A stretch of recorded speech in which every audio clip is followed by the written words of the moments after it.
Hi guys, welcome back to Life with Liz.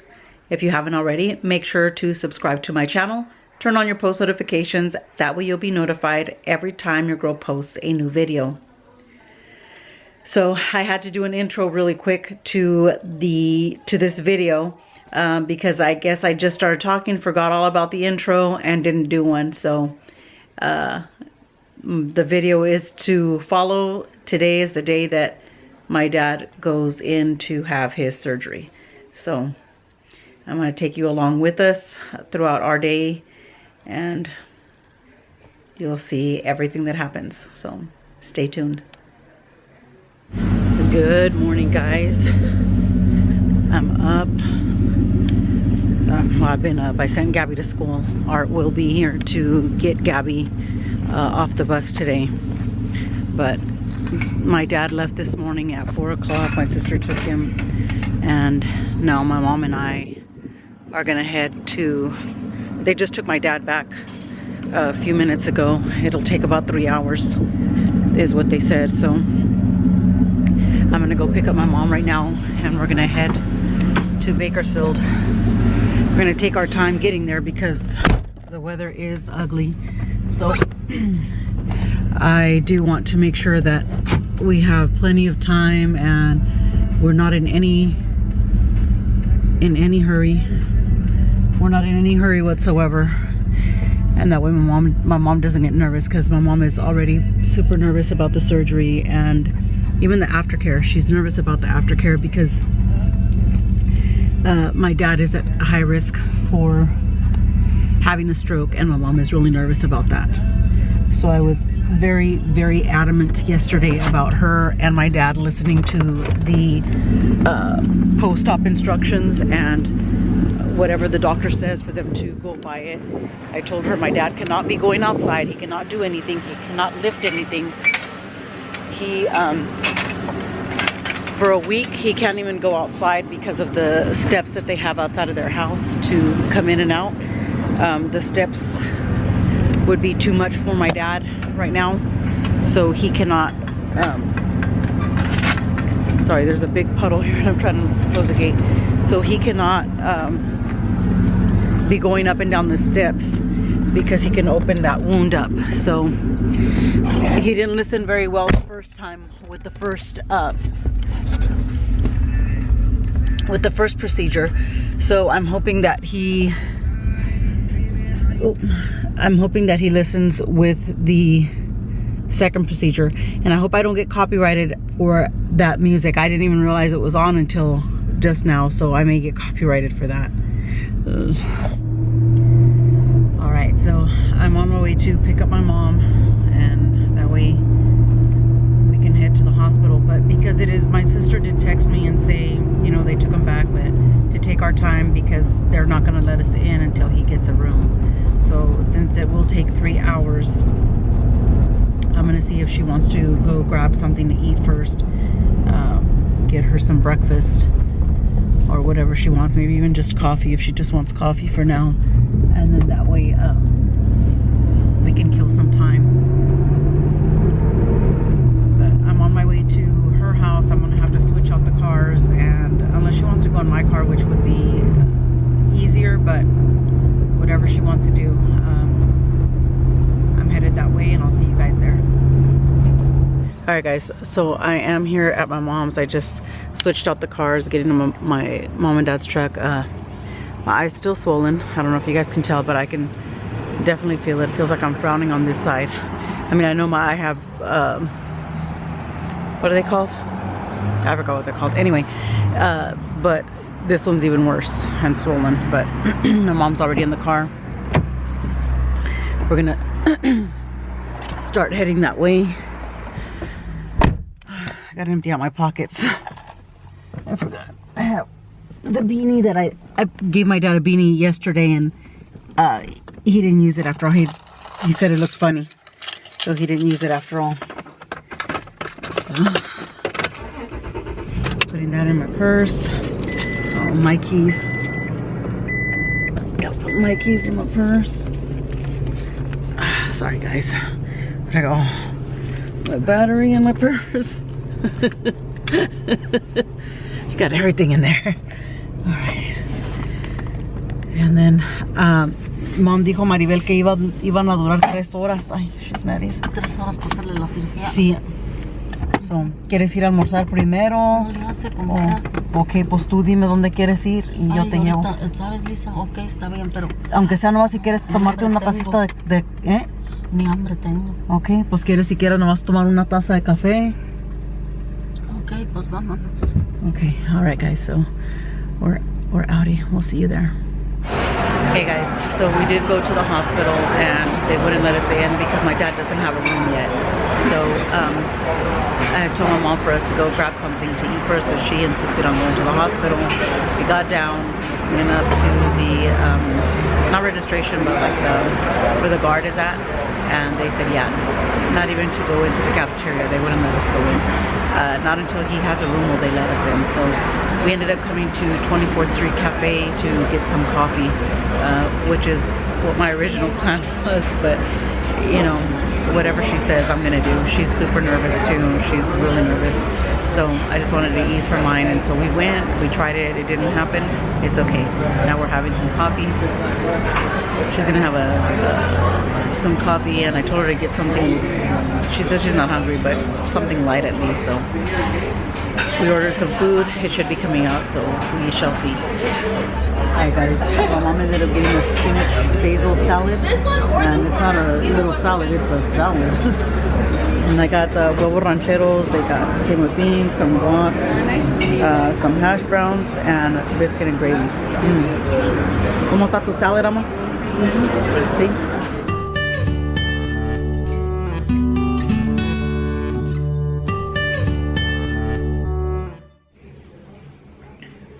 Hey guys, so we are here in the hospital.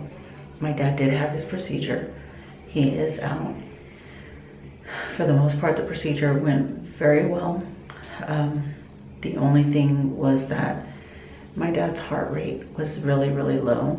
And because of the procedure that they did, sometimes it goes even lower. So because it went so low, they put a temporary pacemaker in. And they told him that depending on how, they're going to observe him until tomorrow. Tomorrow's when he is supposed to be getting out. But they're going to observe him until then and then decide if he's going to need a permanent pacemaker. So when we came up here, they were just advising him about the pacemaker and that he will be having a permanent pacemaker put in the morning. And he's not happy. He just doesn't understand why he needs that. And we're just trying to explain to him that the hard part is over. He's doing well. He looks good. He looks good. We just want him healthy. So if it's gonna take a pacemaker, then it's gonna take a pacemaker. And right now that's what we're trying to get him to understand. My mom and I are here in the room with him, and he's more worried about my mom because they hardly slept last night. He's like telling my mom, go get some rest, go get some sleep. Did you guys eat? He's more worried about mom. My dad hasn't eaten. He hasn't eaten since yesterday afternoon. And he's worried about this lady eating them. And then he's upset about the pacemaker, but we're just telling him that he needs to relax. He needs to be patient, and he just needs to follow the doctor's orders. We also told him that, you know, like I was telling him, the hard part is over, Dad. You did it. You came out. You're like you're good. Now with I told him, my sister texted me and said that now with the new valve that he has, he's probably gonna have more energy because his heart isn't working as hard as it was working before. So right now I'm just trying to keep telling him positive things, reassuring him so he doesn't just focus on the pacemaker, because he was mad. And I was telling him, you can't be getting mad. That's the worst thing that you can be doing right now. You know, it is what it is, and let's just go with it right now. Just relax, sleep, enjoy the time that you have, where you just don't have to do anything, because he has to lay down. He can't get up at all, probably until tomorrow. So he's not happy about that either. But I came to the restroom to talk to you guys because I don't want to say it in front of him, because I don't want to upset him. But I'll continue to talk to him and encourage him and just let him know that everything's gonna be okay. That's all we can do for now. So I'm gonna go back out there with him and my mom and just talk to them. So I'll be back. Hey guys, I just took off my mask and my face is red. Caitlin was kind enough to bring us some sandwiches, so we got a sandwich for my dad as well. My mom and I got a sandwich and my dad got a sandwich. He hasn't eaten basically in 24 hours. So he's eating, sorry, my nose is itching. He's eating really good right now. We are waiting on the cardiologist to come in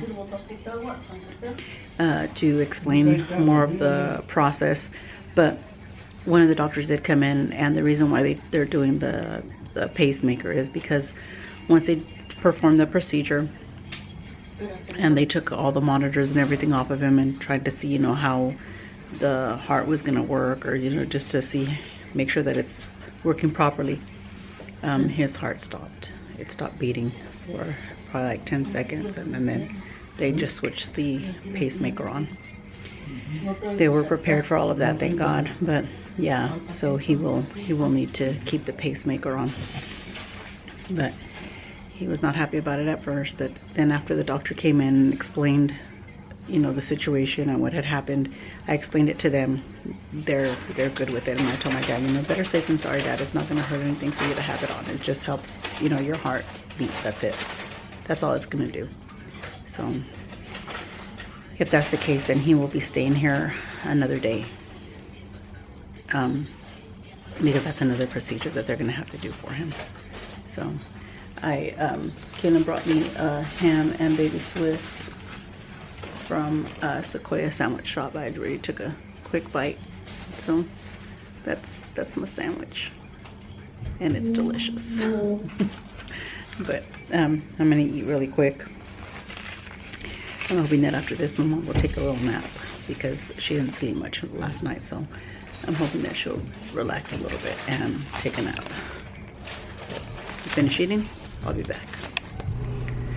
Hey guys, so we are about to leave the hospital. I came to get the truck. Oh Lord Jesus. My mom is in the lobby. I came to get the truck so that she doesn't have to walk all this way. Her foot is bothering her today.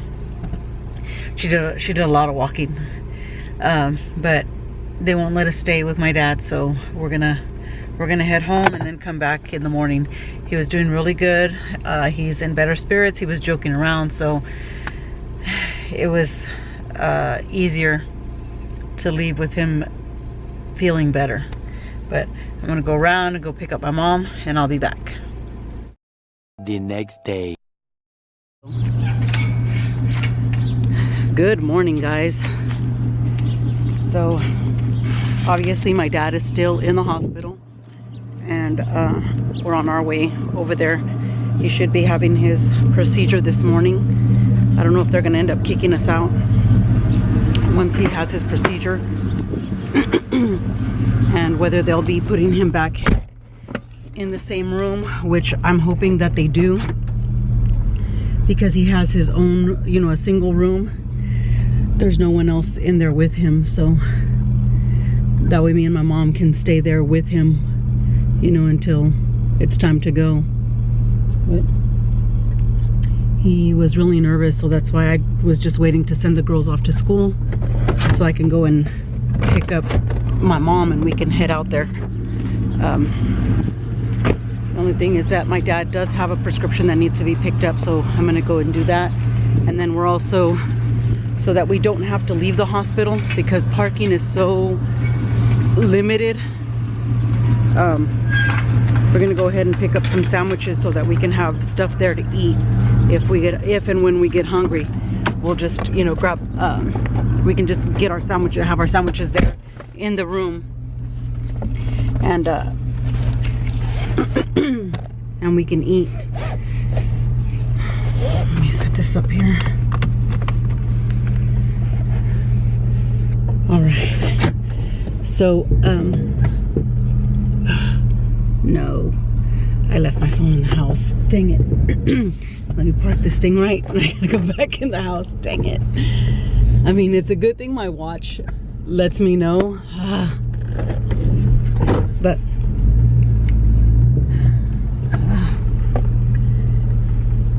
yeah, so my dad's pretty nervous. My mom's nervous. I don't think my dad really knows what the procedure is gonna be today.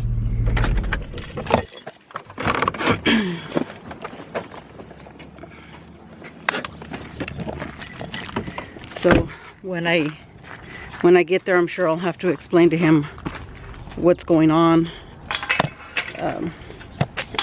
If they haven't taken him back. So I'm just gonna go, pick up his prescription, probably grab something, probably some donuts or something for us to have. I'm bringing coffee. I told my mom to bring coffee as well. And so I'll just grab us some donuts or something right now. I'll call her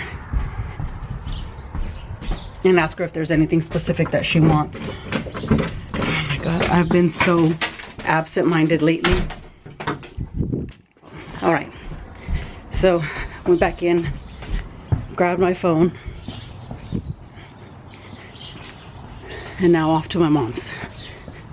Well, I'm gonna call her first and see what kind of donuts she wants, if she wants donuts or what she wants me to pick up. That way I'm not hungry. I'm sure she's not hungry yet.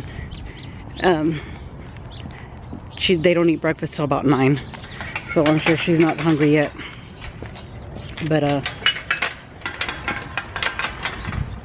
that way I can pick up whatever she wants, and when we get there we can have coffee.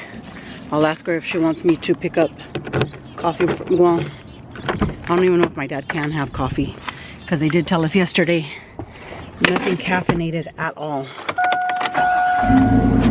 So I'm gonna give her a quick call before I get completely into town. So I will see you guys, if not at the donut shop, maybe at the pharmacy, and if not at my mom's, and if not, I'll see you at the hospital. Hey guys, so I did go by the pharmacy, and they open at 8, and there was nobody there till 8:15, so I was sitting there waiting. But my dad's prescription wasn't ready. They kept text my sister or called my sister and said that he had a prescription, but I had called one in, so I thought that was the one. But they said they hadn't gotten anything back from the doctor. They did give me a couple to tide him over until they called the doctor, but he said he was gonna call the doctor for me today to get that going. So I'm already here at my mom's, warming up the truck, and to get this lady in there, and we're gonna head out. Well, we'll stop and get donuts first. Hey guys, so I am home. I just dropped off my mom and we are home. I did not get to vlog at all today. My dad was supposed to have his procedure today, and my poor dad, he hadn't eaten all day. We took sandwiches, but we also just had coffee for breakfast and some donuts, and we tried to wait for as long as we could. Finally about 11 I think is when we had the coffee and donuts, because my dad was supposed to go in at noon and to have the procedure done, and they said, yeah, they're behind, it probably won't be till 3 o'clock. So we had sandwiches, but we didn't want to eat in front of my dad, so we tried to wait. They wheeled him back like about 3:15 maybe, and at 5 I called my mom and I was like, Mom, so they took him from his room back to where they were gonna do the surgery, but it's like, it's another like waiting area where that's where they do the IV and set everything up, you know, and they have curtains. The rooms are like separated by curtains, and I was out in the hallway. I could see my dad's feet, but I was out in the hallway. I couldn't be in there because there was other patients there, and my mom got left back in the room. So we had gone back about 3:15, and you know, we were waiting and waiting and waiting on the doctor to come and talk to me, and so that I could translate for my dad. And at 5 o'clock I finally called my mom and I said, hey, you need to eat. You haven't eaten all day, you need to eat. And it was because I started to get shaky that I was hungry. And thank you, baby. And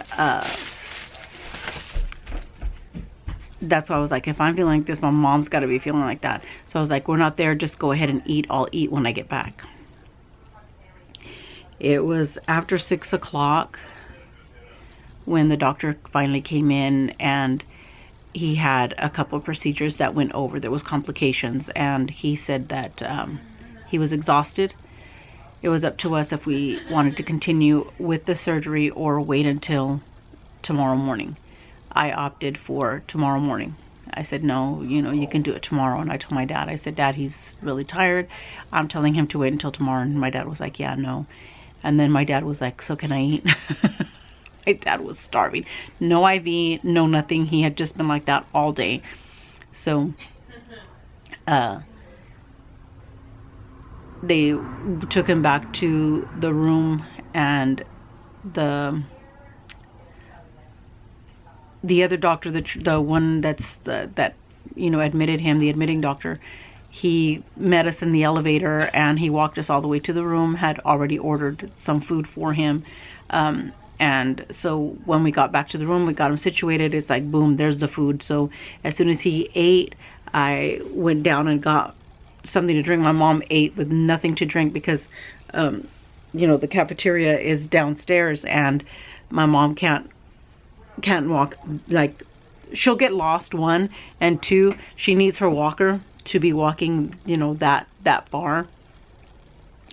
So she said she had just drank a little bit of water that was there, but I still went down and got her a soda, got myself a soda. And then once, you know, my dad, by the time I came back up, my dad was almost finished eating. I sat down and ate. I mean, I scarfed down that sandwich. I was so hungry. And they scheduled the procedure tomorrow for 1:30. So after midnight tonight, my dad can't eat, but they had already given my dad a snack a little bit ago, and then again they're going to give him something else to eat, so that he can eat again before midnight, because he did go all day today without eating until after probably close to 7. I'm tired. My mom and dad napped today. My mom was able to nap, but it was hard for her because me and her are sitting in chairs, and the chair that I was in is probably the most uncomfortable. I gave her the one that reclined so that she could, you know, take a nap. So they both were able to nap today, but my dad's not happy. He wants to come home already. He's tired of being there. He says he's tired of the nurses because they don't let him rest, because they're constantly talking, and he's right by the nurses station, so they're talking, laughing. I told him, you know, when I get there, I always close the door for him, and then that's when he's able to get some rest because you can't hear anything. So I told him, you know, tell the nurses to close the door. When you call them and you tell them close the door, I want the door closed. I closed the shades for him too, so that, you know, as the sun starts coming up, or if there's any sun or sunlight or daytime, he'll still be able to sleep, because I want him to try to sleep as much as he can. Excuse me, so that it'll go by fast, and then it'll be time to do the surgery. So tomorrow, once they take Gabby, I will be getting myself together and going and picking up my mom, and we're going to do it all over again tomorrow, which I'm okay with. I just want my dad to be okay. It was not expected, and I don't even know if I told you guys what had happened. So I'll say it again if I didn't in the previously. It's just a lot's been going on. It's a lot of information these last couple of days.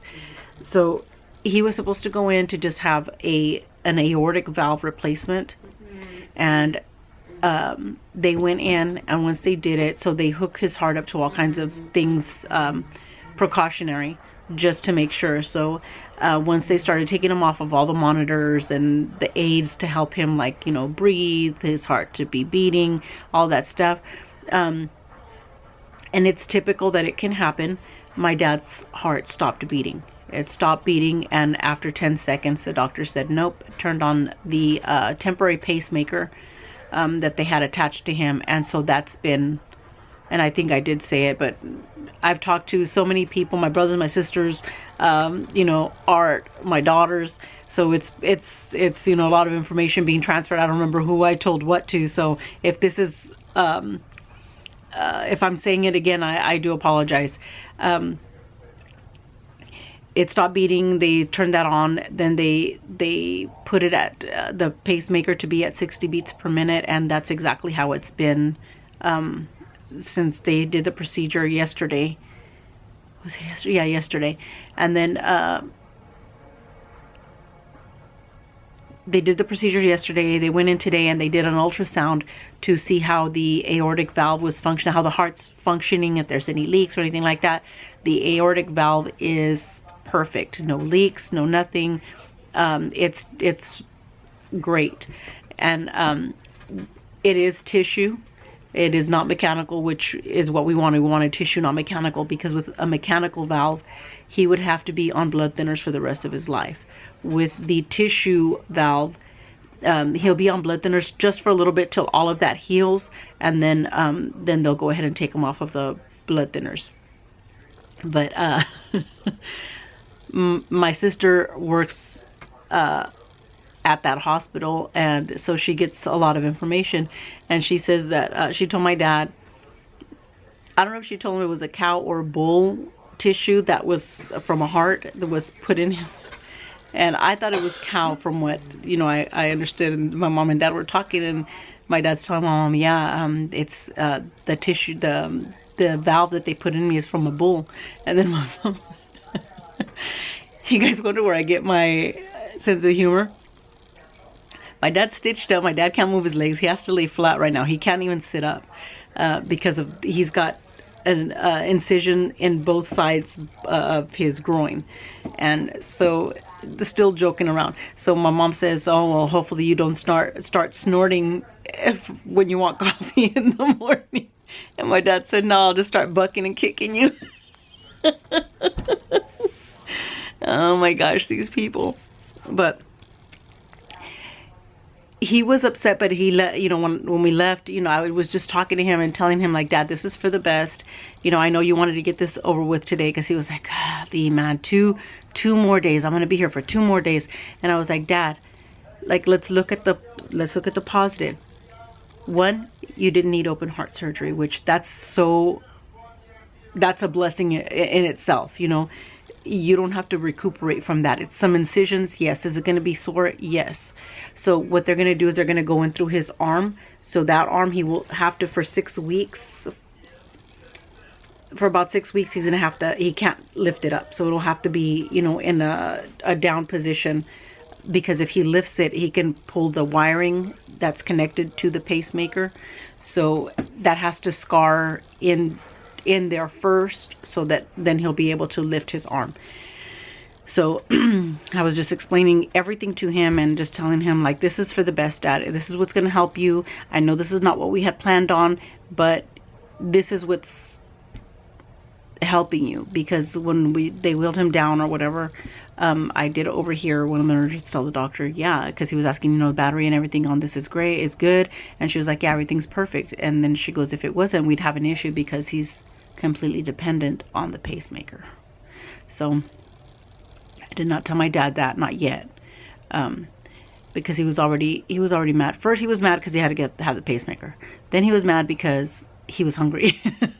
And then he was upset because, you know, it got postponed. But when I started explaining things to him, that's the one thing that my dad is very understanding. So I'm explaining things to him, and I'm telling him, look, Dad, we don't want him doing your surgery. If he's exhausted, why would we want that? What if he makes a mistake? You know, no, like, let's get him fresh tomorrow, and then it'll be perfect. And he was like, yeah, you're right. So even today when he was like, you know, 2 more days, and I go, Dad, the hard part is over. Like, now it's just healing. They're going to come in, they're going to do this to you, and then just going to monitor you 1 more night, and then you get to go home, and you'll be able to relax. You'll be in your own bed, your own room. You're going to be fine. The hard part to this is over. And then I told him, you know, even the ultrasound, look at what the ultrasound said. The valve that they replaced for you, it's in perfect condition. You're going to be having way more energy than you did before. The heart is not working as hard as it was. You know, you're gonna walk out of here a brand new man. So, you know, he's laughing and stuff, and I started, you know, just kind of joking with him and helping him to understand. And by that time he was like, yeah, you're right. And My mom was like, yeah, Lewis, you know, you need to understand that it's not open heart surgery. So that's one big advantage that you have, that you're not having to heal from open heart surgery. And I was like, yeah, Dad. So like, even though it's not the outcome that we wanted, as far as like him having to have another surgery, him having to have a pacemaker, and I shouldn't say outcome, this isn't what we had planned for, but the outcome is great. The outcome is great because just a few extra steps and you're gonna be good. You're gonna be good as new. And they were talking about flying, how this is gonna affect, and I go, how is it gonna affect your flying, Dad? It's not. You just have to heal. Right now you're worried about stuff that we don't have to worry about that right now. Let's just only concentrate on you relaxing, you healing, and thanking God that everything is good with you, because ultimately those are the things that we need to focus on right now. And that's it. We're gonna get you out of here, we're gonna get you home, and we're gonna get you rested, and in no time you're gonna be back to your normal self, and ultimately that's what we want. And he was like, yeah. So I'm glad at least that he wasn't being stubborn, and he was understanding, and he was listening, because he at one point was like, man, I'm tired of here. I've had it. I don't want to be here no more. And I think it was just he was hangry. He hasn't gotten much sleep because they keep checking him. They were checking him more at the beginning, when after his procedure. It was almost like every 30 minutes they were going in and checking, which is what they have to do. So it's understandable. And then throughout the night, he said last night he did not sleep at all because somebody left the door open, and they were super loud, and they were laughing, and you know, everything by the nurse's desk. So he said he hardly slept. So I told him today, you tell them to close the door. You hit the button and tell them, can you please close the door? And I said, when you're ready, you turn off the lights. I showed him how to turn off the lights. I showed him how to turn off the TV. Again, showed him 3 or 4 times how to call the nurse. And I told him, whatever you need, you cannot get up. You cannot sit up. You can't, you know, he cannot use any strength whatsoever. You know, he has to be completely flat. So that's what I told him. He was able to raise his right leg today, like as far as bending it, but he can't bend the left leg. And then they were told him that he can start today by lifting each leg for 10 seconds and down, 10 seconds and down, to start doing that a little bit. And then his feet, he was supposed to start doing this with his feet, where it's working his calf muscle, so that when they finally do stand him up to start walking, he's not floppy. So in the morning, I reiterated that again tonight. In the morning when I go, you know, I'll be on top of that as well. But I'm tired. It's been a long day, and it's going to be a long day again tomorrow. I just want to wash up and get in my pajamas and actually relax my back. I've been sitting in that horrific hospital chair all day. I would get up to stretch my back and kind of walk a little bit, but there's not much that I can do. And the bad thing about the hospital is that it's very limited in parking. So if we leave, we may not find a parking when we get back. So that's one bad side to that. And then also, if we leave, once you leave, you can't come back in. So it's really hard to even try to get out of there, you know, at all. They'll let me go down to the cafeteria and come back up and do that kind of stuff, but as far as actually leaving, and then I can't leave. My dad assigned me as his translator, so they don't call, so you know, usually they just call somebody on the phone, but I've been translating everything for him, so he just signed something saying that I would be able to translate. And just this, right when we got home, when I dropped my mom off, the hospital called wanting me to translate stuff for my dad. So I translated some stuff for them and told them, yeah. They asked if they should call the translator or just call me. I said, I don't care what time it is, you call me. You call me and I'll translate for my dad. So yeah, it's been a long day. I'm ready to hit the hay. I'm ready to hit the hay. I feel like I didn't do much, but I did a lot. If that makes sense. My mind has been going crazy. Emotions up and down. Emotions are up and down, and sometimes I think that that's, you know, just as hard as, you know, your mind, when your mind is just working, it's a lot. So I also had to reschedule my mom's physical therapy that she has tomorrow. We rescheduled it for next week because we thought my dad was coming home tomorrow, and my mom wants to. So the day that they release my dad, my mom won't be going with me. I will just be going up there with, by myself. I'll get all of the information that my dad needs, and then bring him home. My mom wants to stay so that she can get his bed together, get food going for him so that he has food ready when he gets home. So yeah, but I'm tired, guys. I'm gonna hit the hay. One other quick thing, I do apologize. This is probably going to be a longer video because it's going to be a couple of days, and I'm sorry that I haven't posted. I wanted to post today, but I didn't have time to edit. I took the computer with me to the hospital to try to edit, but it's kind of hard to edit there. There's a lot of activity in and out and me translating, so it was kind of hard for me to edit. So I'm going to try again tomorrow. So we'll see how that goes. But good night, guys. So I'll see you tomorrow. Hey guys, so obviously I was extremely tired because I did not close out the video, but there's still more to come, so please stay tuned. It's a lot. It was a lot to deal with, and I may not have vlogged a lot, but it was a lot of information. But just stay tuned, and as the next videos come out, you'll get to see more. But that concludes today's video. Make sure to comment, like, share, and subscribe to my channel if you haven't already. Thanks for watching, guys. Till next time.